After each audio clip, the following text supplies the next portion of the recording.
대법원 2008호사 결정은 가정폭력 사건에서 사회봉사명령을 얼마나 어떤 법 기준으로 부과해야 하는지를 다룬 사건이다. 이 사건에서 재앙고인은 2006년경 가정폭력에 해당하는 폭행을 저질렀다. 그런데 이후 2007년에 법이 개정되면서 사회봉사명령의 상한이 100시간에서 200시간으로 늘어났다. 원심 법원은 이 개정된 법을 적용하여 재앙고인에게 200시간의 사회봉사를 명령하였다. 이에 대해 재앙고인은 자신이 범행을 저질렀을 당시의 법을 적용해야 한다고 주장하며 재앙고를 제기하였다. 이 사건의 핵심 쟁점은 사회봉사명령이 형벌인지 아니면 단순한 보호처분인지, 그리고 보호처분이라면 개정된 법을 소급하여 적용할 수 있는지 여부이다. 다시 말해, 겉으로는 처벌이 아닌 교정조치라고 하더라도 실제로 개인의 자유를 제한한다면 형벌과 동일하게 보아야 하는지가 문제되었다. 대법원은 먼저 사회봉사명령의 성격을 보완처분이라고 보았다. 이는 범죄자를 처벌하기보다는 환경을 조정하고 성행을 교정하려는 목적을 가지기 때문이다. 그러나 동시에 사회봉사명령은 의무적인 노동을 요구하고 개인의 자유시간을 제한하는 등 실질적으로 신체의 자유를 제한하는 효과가 있다고 판단하였다.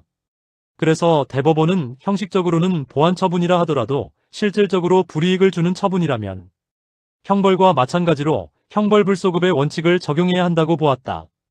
그 결과 행위 당시 법에 따라 사회봉사명령의 상한은 100시간이어야 하는데 이를 넘어서 200시간을 부과한 원심의 판단은 위법하다고 판단하고 사건을 파기환송하였다. 이 판결에 대한 헌법적 비판을 보면 대법원이 형벌불소급 원칙을 실질적으로 확장하여 적용한 점은 기본권 보호 측면에서 긍정적으로 평가할 수 있다.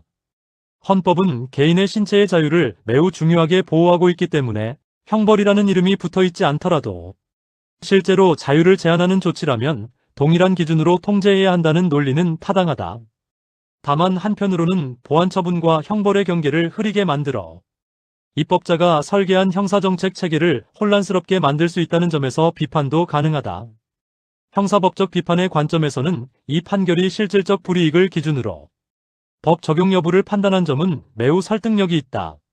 그러나 보호처분은 원래 장래의 위험성을 예방하기 위한 제도인데 이를 형벌과 동일하게 취급하게 되면 예방적 기능이 약화될 수 있다는 우려도 있다. 또한 사회봉사명령의 시간 확대가 단순히 불이익인지 아니면 교정 효과를 강화하기 위한 정책적 선택인지에 대한 논의가 충분히 이루어지지 않았다는 점도 지적될 수 있다. 법의학적 쟁점에서 보면 이 사건은 단순히 법 적용의 문제가 아니라 가정폭력, 행위자의 재범 위험성과 교정 가능성을 어떻게 평가할 것인가와도 관련된다. 가정폭력은 반복성이 높은 범죄이기 때문에 행위자의 충동 조절 능력이나 정신적 상태에 대한 평가가 중요하다. 그런데 사회봉사 시간을 늘리는 것이 실제로 재범을 억제하는 데 효과가 있는지에 대해서는 과학적 근거가 충분하지 않다. 오히려 상담이나 치료 프로그램이 더 효과적일 수 있다는 점에서 단순한 노동 중심의 처분은 한계가 있다는 지적도 가능하다. 결국 이 판결은 형벌이냐 보호처분이냐라는 형식적 구분보다 개인의 자유를 얼마나 제한하는지라는 실질을 기준으로 판단해야 한다는 중요한 기준을 제시하였다. 그리고 국가가 어떤 이름으로 제재를 부과하든지 간에 국민의 기본권을 침해하는 경우에는 헌법적 통제가 반드시 필요하다는 점을 분명히 한 결정이라고 할 수 있다.